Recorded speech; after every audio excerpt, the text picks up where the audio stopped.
This is Ned's AFL Unpopular Opinions. Welcome back to another episode of AFL Unpopular Opinions. I'm Ryan Cook. Joining us back in the studio from a hot weekend on the links, it's Tom Rockliff. Yes, thanks for having me, gentlemen. I heard that the ratings dipped a little bit, so my seat was safe. So I come back in and make sure that we bounce this week in a prelim week. Were you a bit worried? You know, the old rule in showbiz, never take a day off.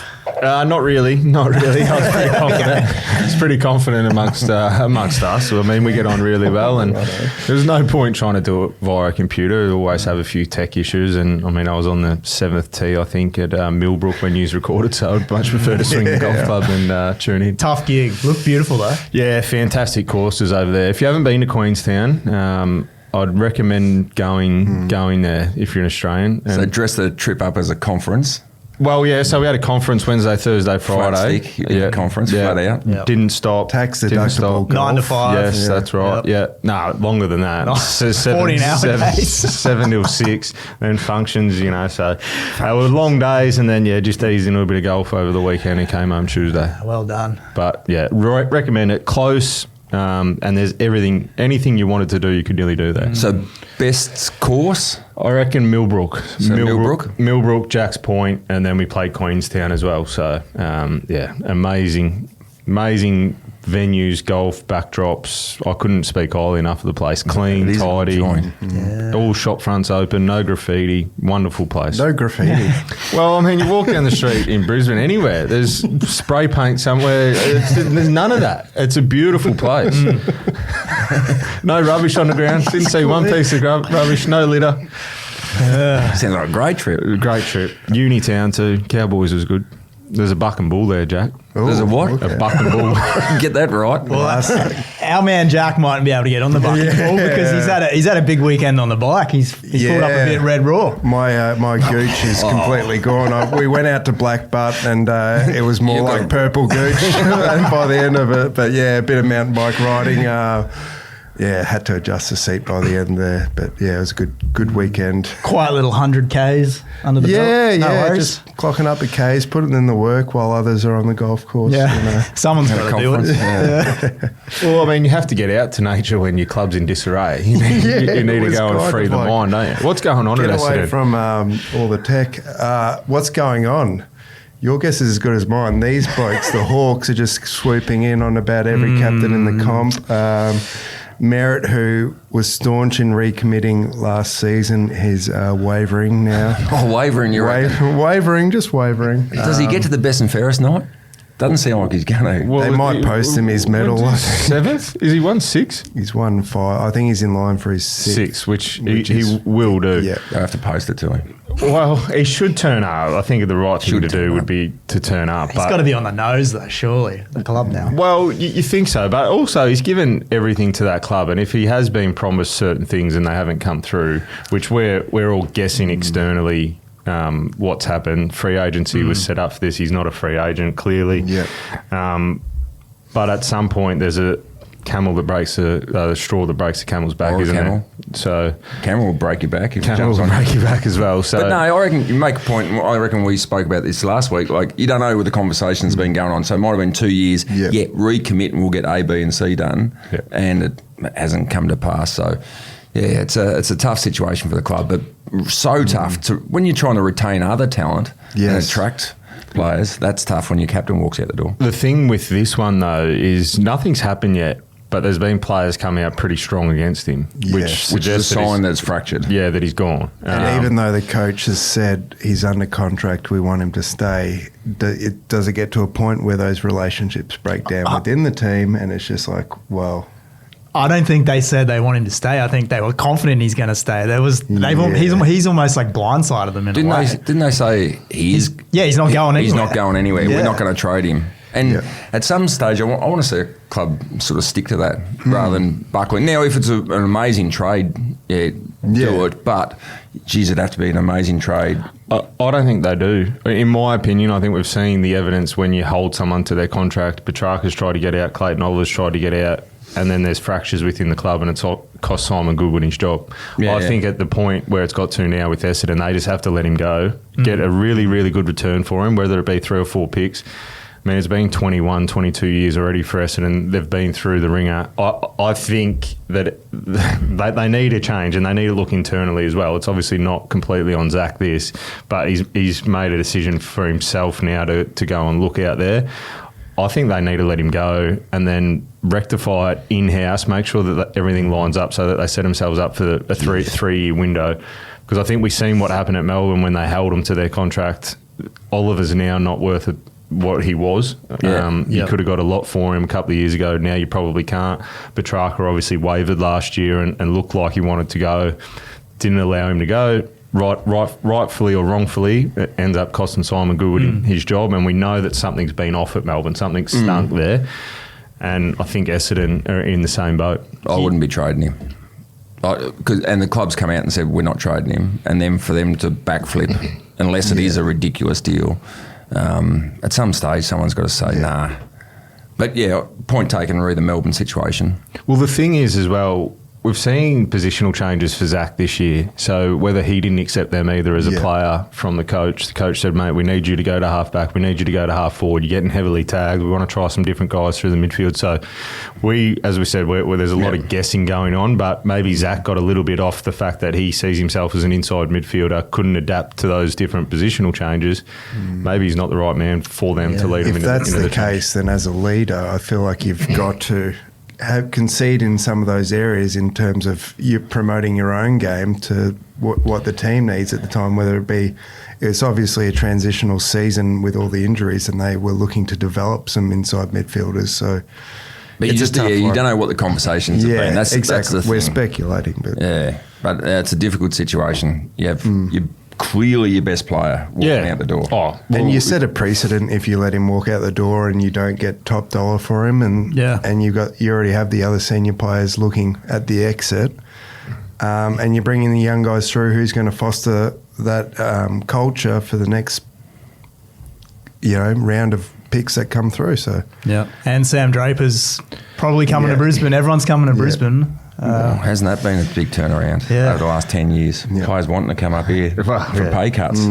Incredible. He was actually out my way. Just stumbled across him with a few Lions officials out there at the Manly Boathouse. Did you really? A few weeks back. Just stumbled across a coffee just by chance. I was having a coffee there. Quick word in the ear. So did you sell him on? I didn't speak to him, but no, it was my local coffee shop out there, and made the decision to come up here. But they're going aggressively hard, aren't they, Brisbane? I mean, going a bit top end for me.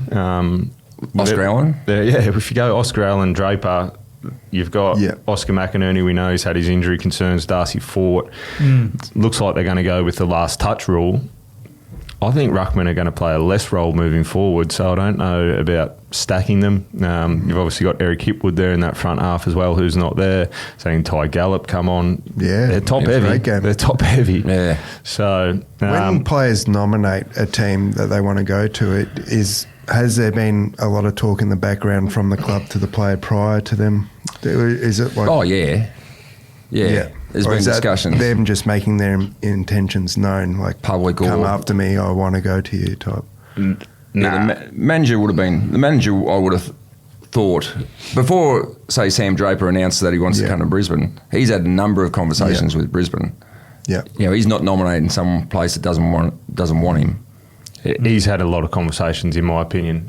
When I went through it back in 17, 18, which I think would be more prevalent now, which we've seen over the season when players start to meet in round 5 or 6, but they'll fly you or they'll fly to you, play a away game, may stay an extra night, have a meeting, go to a hotel room, and then it's about workshopping. And then obviously Draper had all those options in front of him, whether it be the Crows, I think they came pretty aggressively, the Lions, and then to stay at Essendon. He's probably got those 3 deals in front of him, works out which one fits best with him, where he sees the best opportunity moving forward, and he's decided on Brisbane. I think this is an interesting chat because of the 4 teams we have left in the finals. Brisbane, Hawthorn, Collingwood and Geelong. Generally, do you guys think players should be allowed to have those chats with clubs during the season? Because in American sports, it's a big no-no. Big no-no.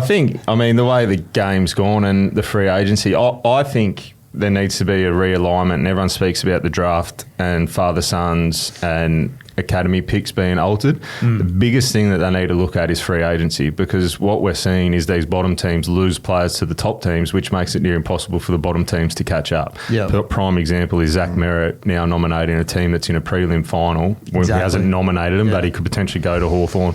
Got Oscar Allen, who's a captain of the bottom team, nominating the premiers from last year to go to them. So they just continue to stack the talent in that top end. Which realistically was what it was designed to do.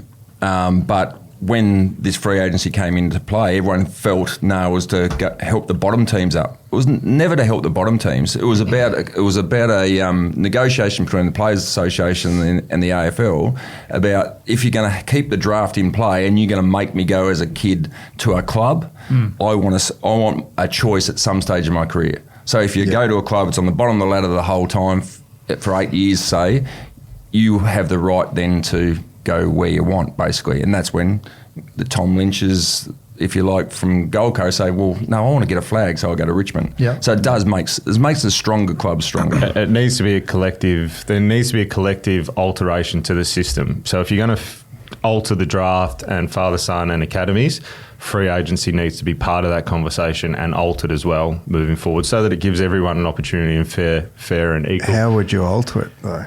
Well, this is why I'm sitting on this podcast and not paid mega bucks at AFL House. Mega bucks here. I'm on mega bucks here. Mid-season having an RDO. Well, I am on mega bucks here, but that's just. Do you maybe limit the amount of free agents each club can acquire? Well, this is the Geelong thing. So get one every 2 years. The compensation, effectively, that I think was at West Coast to receive from Oscar Allen, they were going to spend on potentially bringing a Starcevic or someone in, which means they would lose that pick. It's a balancing act, and how you do that, whether the compensation needs to be a first pick or, I mean, it's hard because each club has a different ways of going to the draft and to the trade table. And West Coast, when they won the flag, tried to top up, and they sold the farm. They bought in Tim Kelly. It didn't work. They got rid of 3 first-rounders. This year, they got rid of their first-rounder, bring Liam Baker in, who goes on to win the best and fairest, but is he worth a first-rounder? They've sold all their picks, so they can't go to the AFL and then beg for a pick. You've sold them. So you've bought in players on the back of that. So it's got to be a combination round table, I think, for the clubs, the recruiters, just to come up with the best solution moving forward. I think what we want is everyone to go to the footy every week and believe that their team can win it. And we've seen this year, more so than any other year, that the bottom disconnect in those bottom 6 or 7 teams realistically are not much chance most weeks. You don't want people like Jack on the footy just watching individual performances, knowing that his team's not going to win. Counting stats. Well, you sit here and he gets a kick out of a caddy having a good game. You don't want that. You want your team to be able to win. Saying that, like St Kilda have managed to flip the script a bit this season. They've re-signed Naz, so they had to offer him a lot of money, but from that they've now attracted a few players in as well. So it can be done. You just got to be aggressive, I guess. So they're paying overs for all those players, which they've got to try to do. So I like what St Kilda are doing. So you can argue whether they're worth the money. They're probably not, and whether their marquee player TDK is worth that amount. But they're having a good crack at breaking the cycle. So they've, over the last couple of years, they've got this war chest to actually have a go at it and break the cycle, and then encourage more players to. So they've got to overpay to start with to break it, and then hopefully they can be competitive, play top 8, be a club of choice, and then actually grow their own. Like you spoke on just earlier, like the Lions were in that spot where no one wanted to come up to Brisbane, and they turned the culture around. From that, they became more successful, and now everyone wants to go there. So it's not just the same old clubs. You do have to. It's the same as the Gold Coast. So Gold Coast, once you start to win games, it's a lot easier to attract talent. So Charlie Curnow goes, I want to go to the Gold Coast. He wouldn't have said that 4 or 5 years ago when they're down the bottom. They're obviously a finals team now and starting to play. So winning covers a lot of cracks, and that's clearly Brisbane are in the window. Gold Coast are starting to shift into the window. Sydney are in the window. So those teams that can't attract talent, like West Coast, it's going to be really hard to get people to go there. So probably with the West Coast type ones is that there's going to be opportunities for money, again, because clubs have to pay 95% of the cap. So if you're on the bottom of the ladder, you've got a lot of players that aren't elite, and probably kids. So you're going to have the opportunity. So maybe, because you hear of say a Cal Archie. Well, he's been linked to different clubs. So you look at Cal Archie, who's been a really good player and great value for... Underrated. Yeah, for the Lions. So he could get his payday going somewhere else. So he could go and get overs at, say, a West Coast. And he's not in that top bracket, but he can get his payday. But that's what you're going to get. And Brisbane, as much, again, as he's been such a valuable player for him, wouldn't be devastated because you've got the young guys coming through. So that's where there's opportunities at those bottom clubs for those top players. What about Lachie Neale? Do you think he goes back west? Because what's he getting closer to 30? He's been injured. Bringing in these new faces. Do they find themselves in that sort of Clayton Oliver position where they're like, hey, let's... move him on before he's in the back nine of his career or not? I know it's crazy to think about. There has been link. There has been talk, whether it's over the last couple of years. Really, the last couple of years. I think his wife's from there, so obviously the family support's going to play a key factor, and it depends where he wants to set himself up after footy. I mean, you couldn't begrudge him as a Brisbane Lions person if he decided to leave. He's given everything to that footy club. He's lifted the Premiership Cup and been there on the final day and been a great contributor. So, I mean, he potentially, if West Coast, if you want to go after someone, there's a prime example. You get a good midfielder. It takes a bit of heat off Harley Reid. If you want to be aggressive and springboard up, what it also does, you may attract some other local talent from interstate that potentially go home. Oh, look, we've got Lachie Neale coming. Bang, bang, bang. You get a roll-on effect. Yeah. Talking about spending money, Lynchy, I've got to ask you, Melbourne's got their man now at the helm. Does that mean you guys are going after Bucks, Tassie? Yeah, we're chatting to him. Yeah? Yeah, we're chatting to him and realistically a number of other coaches. But, it's popped out in the last few days. So I'll go to, so this is recorded Monday, I'm going down to Melbourne tomorrow and meeting with Bucks, just having a chat about where he's at, sort of his coaching philosophies, and it'll be part of...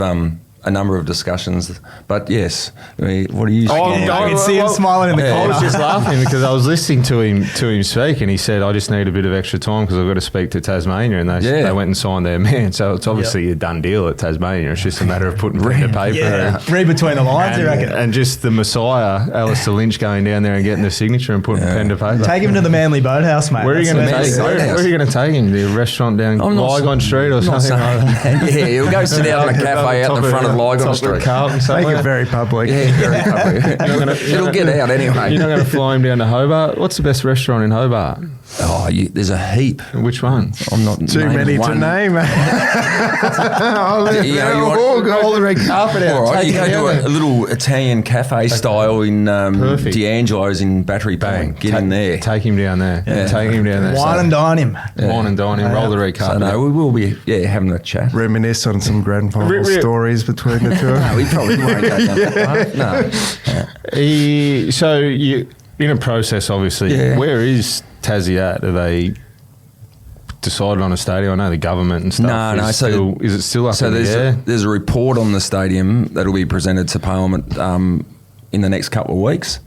And then on the back of that, we'll go through the lower house to start with, and then it's got to get through the upper house. So it's still in play. So you haven't got a feel either way. You can sign a coach on the back of it, or can you sign a coach before you get the license and good everything? Question. Well, you can, but then you're liable for any contracts you go into. So realistically...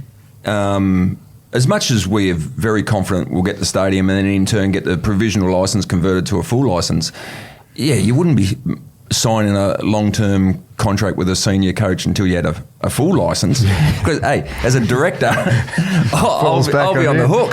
So that's part of the process. And the process is, I suppose, the process changes when you get this compelling case that a person's the right person, but to find out they're the best person for the job, you've got to go through the process and speak to others as well. So, we're going through that. But, getting the licence is a significant step. Can you tell us who the other contenders are, or is that hush-hush? Or how many you're at, maybe? Well, no, and I'll tell you, there's been discussions with a number of coaches casually and not a formal presentation by anyone, as the chat with Bucks this week is not a formal presentation for the job. So this process is just sort of starting. So we've put an overview of what we want the coach to look like and a panel in place, and there's still, that panel hasn't been completed, to be totally transparent. We've probably got one more spot to fill, so that's not in place yet. And then we'll go to the market for a formal process. But there's been a lot of discussions going on. Very formal answer from you. Well, but done your media training. No, but it's right. It's amazing how it does sound cliche, but it's right. One, you got to get the license. Two, you got to speak to a number of people, and then think, well, we're at a stage where these three look like they're really good. Now let's go through the formal process and so get it's them to three. present. No, it is When three. you get to three, get them to present. I'll let you off the hook. All right. I'll stop with the question. No, that's fine. No, it's fine. Because, they're genuine questions and they're genuine answers. There's still, you want the best coach. So how do you find the best coach? You need to speak to a lot of people, and you need to speak to a hell of a lot of people about those people, and then get them to formally present, and then you'll be a lot clearer. It's going to be a process as well for Tassie. Like, it's not a one person. Like, the senior coach is going to be really important, but it's going to be the team under him as well. Like, it's going to be a heavy development phase. So you need a coach that can operate. Well, that's right. And so you got a footy manager, and you got to build a football department, and it's not an established club. So it's not an established club. So, part of the thing is a lot of your list is going to be 18 and 19. Yeah. So, a lot of kids there. So development's a big part of the role, but also you got to have a good empathy to you as well, because you're bringing a lot of young men and women. When we're talking about Bucks as the senior coach, we're talking about the men here. You bring them from interstate, so there's a lot of people relocating. So that empathy piece is going to be a huge part. Yeah. How do you bring these kids together? Do you pick what senior players do you pick? Do you go get a couple of veterans to mentor these kids, which you obviously need to? Yeah. So there's a lot to it. It's very different to say Bucks coaching at the Collingwood Footy Club, where you've got an established club and you go in and do your job. Same with a number of the so how much Melbourne clubs of the reign, and how patient do you need to be with the inaugural coach of a new team, do you think? Oh, well, I think, patience. And patience when you're referring to is wins and losses. Just seeing development. And I think you've got to develop the kids, so it won't be about wins and losses early. Yeah. I mean, you want to be as competitive as you can, as quick as you can, but you can't compromise your growth moving forward because you could put together a list of players that are going to be competitive-ish from day one. But if we're not developing the kids properly, or having enough kids in there getting exposed, that could compromise years 4 or 5. Yeah. So you got to put the things in place. How do you support those kids when they're getting defeats week after week? Yeah. And make sure you got the right coach and infrastructure around him to support them. And the power balance in terms of the footy management and saying, all right, maybe this is the way we want to play football. Is the coach kind of the last thing to put in place? You're looking at your lists. You're looking at the structures around it, and then how much power do you give the coach in terms of the direction your club goes in? Well, and that's a reasonable question to part of the interview process. So what game plan are you going to put in place? Is the game plan that you put in place now the one to win your flags, or is it the one to develop the kids best? And what's the middle ground there? So that'll be part of the presentations, and I don't know the answer, but it'll be interesting to hear from others. What's your opinion, though? Of what? Of which game plan you would prefer? Would you prefer him to come in and play the game plan that he sees you winning a grand final in, or one that is for the current team? Well, I think, and it's a merge of both, really, and we see this, because do you take a say, look at North Melbourne at the moment. Do you roll out a game plan each week to limit the damage, or something that's going to prepare those kids and the team for the years down the track? So it is a balance. But the primary thing, when you've got the bulk of your team or bulk of your list are young, how do I best develop that kids? Because one thing to call out, pick one is old mate. You've got to relocate them, bring them into a club, and how do we best develop those kids on and off the field? And that in with a game plan that's something that's going to be sustainable moving forward. So it's a blend of everything. I think you can't just go say it's a development coach or it's we're going to roll in the Brisbane Lions game plan to Tassie in 28. Yeah, that only because I look at it and it's obviously completely different because there's a club that's been built for years and years and years. But Sam Mitchell comes into Hawthorn, brings in a game plan I think that he thinks is going to win him a grand final, and they were getting wiped off the park. I remember the day at Adelaide Oval where Port Adelaide put 15 goals on them in a first half, but they stuck at it and now they're getting the reward for it. But it did take a bit of time. But to create that culture. But they had the culture behind them and they had senior players behind them. So it's a really interesting mix that you've got to try and find at Tasmania, and a difficult task. Yeah, and what your list or team demographic is. And so ours is going to be, even though he was started with a youngish list and they traded some experienced players out, we're going younger again. Yeah. So, development is first and foremost. Do you think Tassie wins a final before the Suns did in that? How long was it? How long did it take the Suns? 15. 15 years? You'd hope so. You look at, you get the lessons from the Suns and lessons from the Giants and all the other clubs that do things really well. For example, Geelong, how they've turned that club around to be a club of choice. So you pick bits and pieces out of all those clubs. What was it? The Giants? Did the Giants win a final in year 5? I think pretty early, 4 or 5. So something like that. So you look at that model and think if you're around that sort of mark, the same sort of time, because and again, it's such a competitive industry. But you look what the Suns did right and what the Suns you could have done better with. Take the Giants example, try to combine it, and then put the twist of Tassie. It's a unique situation in Tassie too, because you've got a lot of footy history. It's a state team rather than a suburban or a city team, so there's a lot to go in the mix. But I mean, if you're winning finals in year 4 or 5, pretty happy. You're going to be expecting to play in a full stadium, unlike the Suns were for so long or still are type thing. So the infrastructure's there in terms of the fans and stuff. But it'd be interesting. Well, and that's part of the. There's a number of ambassador roles, I suppose, in your club. Now, we're exceedingly fortunate that the CEO we're able to appoint is a great CEO. He's a Tasmanian as well, and he's a football CEO because he's played a lot of footy as well. So he's a great ambassador.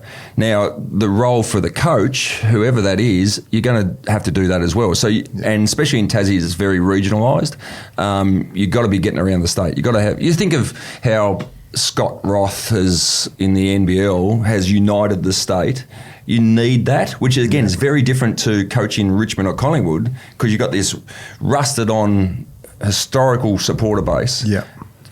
Sort of Tassie has, to a degree, I suppose, 150 years of footy history down there. So, but you need to do a different ambassador role. Did you guys follow a similar blueprint to the Jack Jumpers? Because I remember when they came in, it was all about handing out free stickers and the memberships were big and hats and all that kind of stuff. Well, I think the first thing, and you look at what the Jack Jumpers have done, they've done so much really well. Absolutely, And uniting the state, and what Scott went with, defend the island. So there's a bit of that. So you learn from what they do. But the number one thing is you've got to unite the state. You've got to make sure that everyone feels that they're part of it. And I think with key stakeholders, whether it be community organisations, local footy clubs, past players, trying to bring all them in. And if we're united, it's going to be a lot easier. So, there's a lot of unique parts to Tassie, but a united footy club is exceedingly important. Just don't go 21, 22 years without winning a final. Yeah, if you had to guess, if you have to predict right now, are you going to win a final before Much the better Dons question. do? With a very good mate as coach of the Essendon Footy Club, I'm not going to go down that far. And I hope they do very well. That would be a headline I'd like to read on Fox Sports. That's right. Let's talk about some of the on-field action. That's enough Tassie airtime, I think, for one day. Let's pull apart the Adelaide Crows and the Gold Coast Suns. The Crows have been whacked for not playing attacking footy for the last 2 weeks and just didn't really get out of third gear, I didn't think, against the Hawks on Friday night. So I think they sort of got what They had a good season. They've come from 15th. Yeah. They finished on top. But I think you sort of felt like if there was someone, I think you guys asked if there was a straight set, who would it be? And I think we said the Crows. Just on the back of their recent form, it started to dwindle. I think in the last little bit they started to fall over, fell over against West Coast, and a couple of games that you would expect them to be really strong in. Beat Collingwood by 3 points. They probably should have been blown away in that game. So it was just the signs were there. They just fell in against North Melbourne. They had a really good year. I think they started to get tired towards the back end. They'll be better for the experience. They obviously didn't go where they wanted to, finish on top, out in straight sets, but I think we've ended up probably with the best 4 teams in the prelim for the season. I know Hawthorn did finish 8th, but they could have easily finished top 4. They were a game out or half a game out, whatever it was in the end. So I think for the Crows, I'd be really happy with the season when they look back. Not now. Obviously, sitting here, they'd be really bitterly disappointed with how it came to a conclusion. But as a whole, to come from 15th, to finish minor premiers, to do what they did, to find out a bit about their makeup and the way they play, what works for them, I think they'd be really happy. I think they found some defenders when you go into the season. We thought they would be exposed down in defence. Their back six was really, really strong. Their front half operated reasonably well. Midfield really strong. Depends what it looks like now. Do they finish up Tex? Do they let him go again? So they've got a few decisions to make. But overall, I think they'd be really proud of their season. When they sit back as a collective and look, I think it's a massive tick.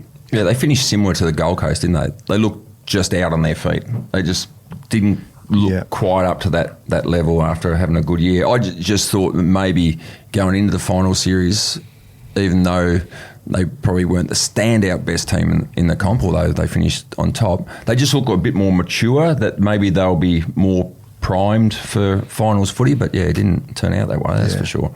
What about the Gold Coast Suns? I mean, you could say they maybe played their final the week before against Freo. They ran out of legs against the Lions on Saturday. You guys see them more than anyone, as I always say. So it's obviously a big tick for the Suns this season to win their first final. Lots to build on and a really strong list on the board. Yeah, I reckon nothing but a tick for them. Yeah. They got the most out of their season.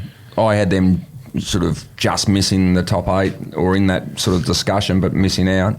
I think they've done well. Now they can go away into their pre-season. It's a perfect way to go into the pre-season. They've done something they've never done before. They've won a final. They've got a bit of a reality check from the reigning premiers. Oh shit, that's where it is. Yeah. That's the level. So they can go away to pre-season now. And as you said before, they're starting to attract players that want to come to the club. Yep. So they're set up beautifully. So I think they've still got a bit of development. Depth through the midfield's always one thing. A big sort of under the ball sort of forward. I mean, if Chuck Curnow in, not that he's that type of player, but he had some class there. But yeah, they've still got room for improvement. But yeah, great pre-season for them, I would have thought. Yeah, their first quarter and a half was really good in that final as well against the Lions. It was a really good first quarter, good game of footy, and then obviously Brisbane flexed their muscles. So I think they'll be fine. They're developing. They'll get another. I think they've got some really good academy kids coming again, so they'll be better again. Ballard back into that back six as well. He's potentially one of their best defenders, if not the best. Like, he's certainly up there, how he recovers from that. So I think the Gold Coast will be fine. They should be pressing for top 4 next year. I think they'll take the next step. They've, as Lynchy said, they've tasted it. Their back line's really set. They've got Rioli and those running types off half back. Noble coming in, midfield strong. Whether they can stay together, maybe one more key forward, but they've got the 3. Ethan Reed's going to be better the more time that he gets. So I think they'll be fine. They found a couple, didn't they? A couple, like Humphrey.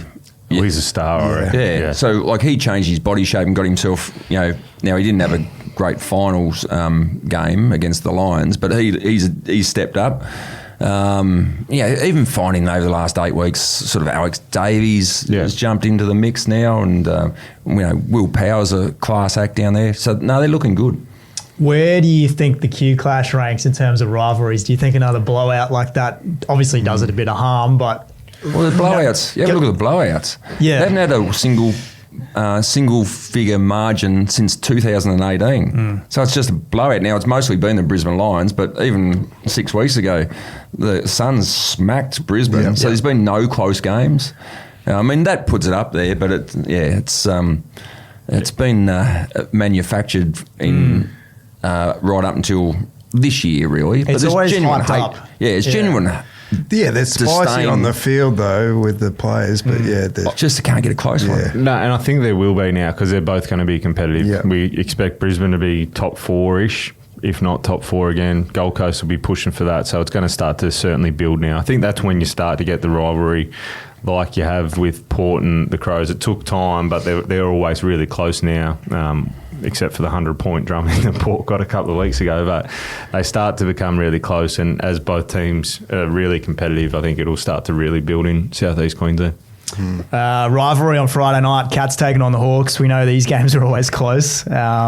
Which way are you guys leaning here? Does the week off hurt Geelong? That's always a question going into prelim weekend. Or you riding the Hawks? Yeah, so one game in 4 weeks effectively because you have the week off and then you play once and then you have another fortnight off. So I'm leaning towards the Cats. They just seem to turn up and get it done. They tick all the boxes. The Hawks, they've been super impressive though. Gone on the road, did a really good job against the Giants and then the Crows as well. So they've had the tougher run obviously, but back at the MCG they play a really good brand of footy and an up-tempo, exciting brand. So if Geelong can't defend them early, the floodgates may open up, but I'm certainly leaning towards the Cats to go to another grand final, which is incredible. Yeah, I'm with the Cats as well. I reckon if there's one team to have those couple of weekends off, it's Geelong. And probably Collingwood wouldn't be bad for Collingwood. When you've got these older, more mature groups, so they know what it's like, and they probably, the older blokes actually don't mind the extra break, but I would have thought Geelong, but nothing would surprise me with Hawthorn. No. Just the way they move the ball. It's just probably their depth through the midfield's going to be tested, I would have thought. It is disappointing too to see Luke Bruce retire with a knee injury. That's not the way that you wanted to see him go out. So did you see that vision? Yeah, it's not no good. That's not great.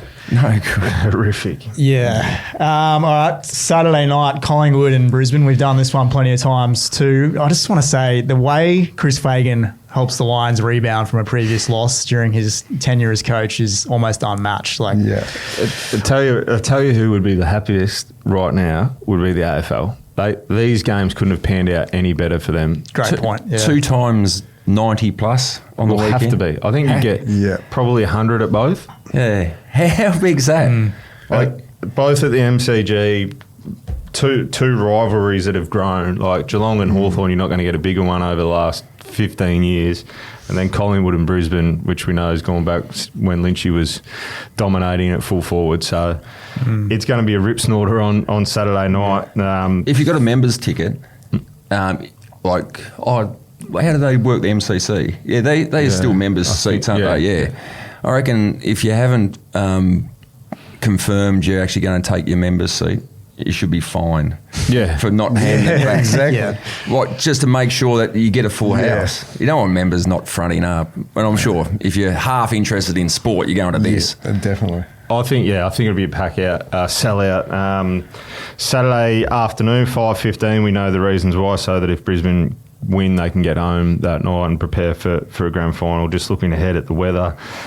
15 degrees, a bit of rain, 21 on Friday night, 0 to 7 mils, and then Saturday 1 to 9. So maybe a wet weather game. Don't know who that suits. I think it'll be a good contest, but I think Brisbane. Obviously, I'm leaning towards Brisbane to get the job done. But a guy that flies under the radar who doesn't get the credit, and I think he's starting to, is Josh Dunkley. Yeah, beat me to it. Yeah, he's a big reason I think why why Brisbane have won flags, why the Dogs won the flag. The amount of work he does that goes unnoticed and allows the guys to flourish around him, allows a Hugh McCluggage and Lachie Neale when he's there just to go and do their thing, Cam Rayner, the guys around the balance. He'll take out the prime mover, do the defensive stuff, but also find it offensively as well. He's a superstar. And who does he go to? Does he? I don't think we'll see what we've seen on Good Friday or Easter Thursday, where they let Nick Dacos run around with his own cherry and have 24 in the first half. I think they'll put a bit of attention into him. Is it a Jared Berry that goes to him and tries to shut him down? Well, Jared did was it the second half? I think at stages he went to him. And started to limit his impact. Yeah. So then who does Dunkley, who's that matchup look like? It's going to be a really, really good contest. DeGoey? Probably when Gotta put some time into him when he's through that midfield. And then Brisbane identified last time they played through Darcy Moore's man. Do they try and do that again? Collingwood privy to that? Do they try and find the matchup that doesn't allow that to happen and allows Moore to come off as the third man up? There's a lot of little battles within the battles, I think. Does Brisbane's defence stand up? We've seen on the weekend, how do they go? Do they send Harris Andrews to the best defender? I heard a very, very intelligent man thoughts on that on Saturday night speak about what he would do. You can't allow Harris to have the night he had against the Suns. Nah. Well, I think what the great man Lynchy said, and correct me if I'm wrong, when you've got Payne there, you can allow Harris not to go to the best defender. But when Payne's not there, Harris Andrews has to, and I think we've identified that when Ryan Lester went to Cameron in the first week of the finals. He got off the chain early and looked like King was going to have a night out when he was on Gardner. Andrews goes to him, shuts him down. It's an interesting one, isn't it? Because who does he go to then? Against Collingwood's a tough one, because what's happened in the past, that grand final that Brisbane lost, Billy Frampton. So Frampton's gone to Harris and taken him deep. Now, Harris can play deep, no problems at all, but he's best if he's a bit higher and he can intercept, mark and spoil. So do they concede and allow Billy Frampton to dictate starting points? Or who's the matchup? Well, it's probably Cox, depending on what they do, Collingwood, because he's so tall. Who else? And that's probably the one, because Cox is not overly mobile and doesn't read the play. Not many people do read the play anywhere near as well as Harris Andrews. So Harris in flight will just disregard him and drop off and then go back in front of the likes of Elliott and Mychek and Membry. But it depends what they do as well. Do they bring McStay back in, or is he his story could be horrific if he doesn't come back in and Collingwood would win it? I don't think he comes back, does he? Well, it's going to be difficult on their performance. Well, I think Bobby Hill's a chance. Well, Bobby Hill, as well, which, I mean, he won a Norm Smith against Brisbane as well. So it's going to be a good game. Collingwood has certainly tested them, and Brisbane are hanging on by one more injury. I think they fall over. So I think it's going to be a ripping contest. And then it's for Collingwood as well. How do they get their guys going? How do they find Houston? If Houston can start to lift, because he hasn't had the season that we would have thought, through the midfield, whether he plays on a wing or off half back. But yeah, it's going to be, I think both of them, I think we're in for two really good prelims, and we've said that in the past, and there'll be a blowout, no doubt. But I think we've got the best four teams of the year leading into the prelim weekend. I think Darcy Moore will be interesting to watch too. Had a great game against the Crows, and he's been a little bit off this year. Had a good season, not a great one. So Darcy Moore is the one that they will speak about pre-game, as Rocky mentioned. You almost circle his name, and whether Brisbane, which they've done it at times a few years ago, they actually have used Dan McStay when he was playing for Brisbane to go and jump onto, say, a Sam Taylor or something like that. I think he's so important, Darcy Moore. I'd be sort of putting someone and almost play behind him and push him under the ball. So that's going to be a huge part of the conversation this week in the prep for Collingwood. Well, you got to play through his man, which they did. So they played it to Logan Morris, who kicked 6 on him only 6 or 7 weeks ago at the MCG. So you've got to make him accountable. You can't allow him to have a matchup where he feels like he can just drop off and impact the contest.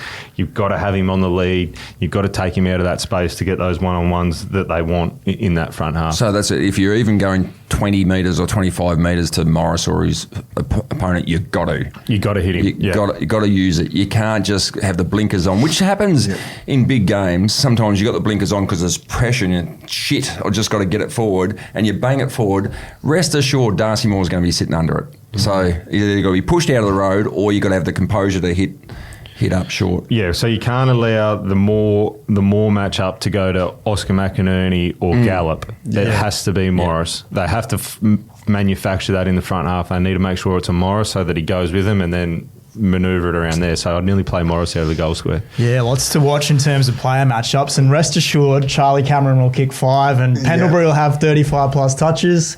because Rocky's been calling him out all year. What do you think on Charlie Cameron's game? He got further up the ground, more defensive pressure. Like, I wouldn't have selected him going into it. He obviously only touched it the two times the week before. Chris Fagan's so loyal, and we've seen it throughout his tenure, and that's why he's a great coach. But I thought he was much better on the weekend. He didn't obviously kick a goal, but he had the 3 shots. He was more impactful. He brought a certain level of energy, and that's the Charlie Cameron that I think we've loved and watched play. He goes out there and plays on instincts. When he starts to overthink it, when he tries to direct traffic around, he just needs to go and play. Go and play, and he'll get a Maynard. I think Maynard will go to him, look to shut him down. He needs to find a way to get up the ground, impact the contest, and beat Maynard back to goal. So that was the big thing, wasn't it? Like, because if you're going to just isolate yourself or stay in the forward 50, you mark yourself on goals and points. Yeah. And so Charlie's, you can see the anxiety build week after week. He's thinking, I'm not scoring. So, to see him across half-back at times, perfect. Get up there, get the ball in your hand, and you feel a bit better about yourself. Get some touches, then you can drift forward. And, you could see that didn't work out with the scoreboard, but he had much better impact. Definitely. Quickly before we get out of here, because we're starting to run over time, this might be hard for you guys to answer because you're Brisbane biased, but if you're a neutral fan watching these last few games, who are you rooting for? Because, look, we got 4 teams, and we were talking about this before we started recording, 4 teams that have been in, what's the 22 the last prelims or something like that? I think crazy number. One of them's featured in 19 of the 24 grand finals. Yeah. Something 22 or 24 prelims. It's ridiculous. Well, clearly Brisbane. I think as a neutral supporter, if you didn't support any, you're sick of Geelong being up there, you're sick of Hawthorn doing it, you hate Collingwood, so you love Brisbane. It's got to be Brisbane. Totally natural. I mean, everyone hated Hawthorn because they just won everything. Geelong are always in prelims. Chris Scott's been in 11 of 15. It's disgusting. But Everyone all neutral supporters are starting to hate them all. Because Brisbane starting to hate Brisbane. Brisbane are academies and 7 final series in a row. They'll be starting to wear thin there. So I'm going. My bias is. I reckon we've said Brisbane's best their best is the best. So I reckon Brisbane Geelong for me. Yeah. Brisbane Geelong grand final, but so if you were to take that off and I had to pick one of the other 3, what is the best, or you want to see do well? So if you take Brisbane off the table and you go, which one would you want to see win the grand final? That you want to see. So not the best teams. Hollywood Hawks. Well, you can't have the Hawks. If my cousin was playing, he's done his quad, Harry Morrison for the Hawks. He's done for the year, so wipe them out. Wipe Collingwood out, and leaves us with Geelong. Which again, I'm not. It's sort of. I don't really want them. Yeah. What about you? You're a passionate Essendon man? Well, he's just watching the rugby league now. Those Broncos. So my pick at the start of the final series was the Lions and Cats to play again in the grand final. So that's what I'm gunning for, and I hope the Lions get up. But I think every fan outside of Victoria would be on the Lions bandwagon. Yeah. All right, well, we'll find out in a few days' time. Thank you, Rocky. Thank you, Lynchy. Thank you, Jack. Thank you. We'll be back next week to preview the grand final. What's gambling really costing you? For free and confidential support, visit gamblinghelponline.org.au.